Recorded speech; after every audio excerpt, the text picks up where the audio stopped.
Hey, Phil from Got Memories here.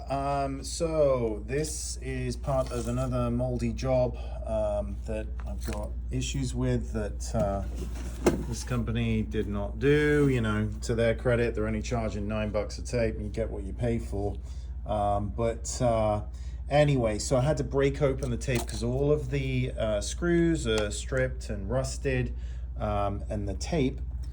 The reason it was rejected is because look, it's got mold on it. I don't know if you can see if that's coming through, but there's mold spores. There we go. Mold spores on it.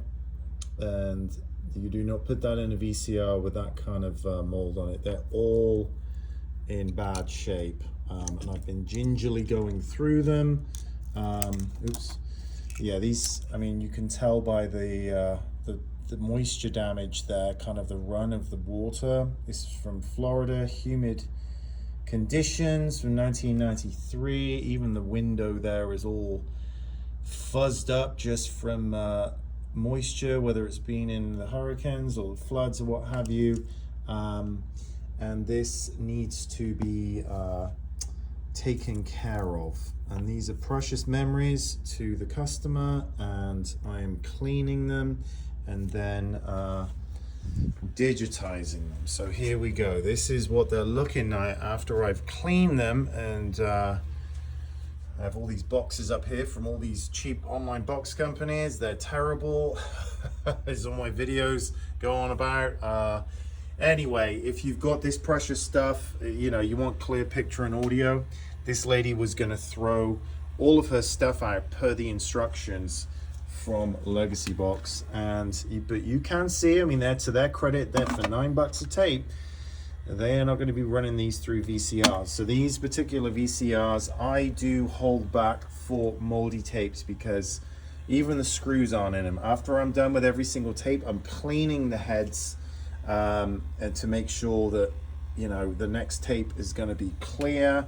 This does take skill, immense amount of patience, and yeah, equipment galore. These are all contaminated VCRs. Yeah, this is a pig. If you've got stuff that you want to get digitized, and you're shopping around, this is what this lady had, and I've got in another video with the same thing, but this is what they do when you get all your tapes back and they haven't touched them. They just put all these stickers on things, and whether they're good or not, a lot of times they're just slapping stickers because they don't want to do the work. Yeah, but for those of you out there that do have all these problem tapes, this is part of this tape. It has stripped from the moisture, and you can see where it just snapped and broke. If you've got anything that's not, you know, oh my God, I'm exhausted because it is 8 p.m. and I have been here for over 12 hours. So I have to have complete silence and no distractions to work on this stuff because it gets very frustrating.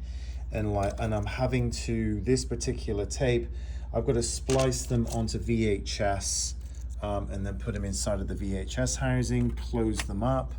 And yeah, and then this doesn't have the correct spool because this is like this size right here. That's for that. And then on this side of the tape, there's nothing to put it onto. This kind of works, but I just put a screwdriver and just hold the screwdriver and turn the knob, and it'll start to wind it and clean it. I do it a couple different back and forth passes and then put them inside of the cases. It is a giant pain in the rear.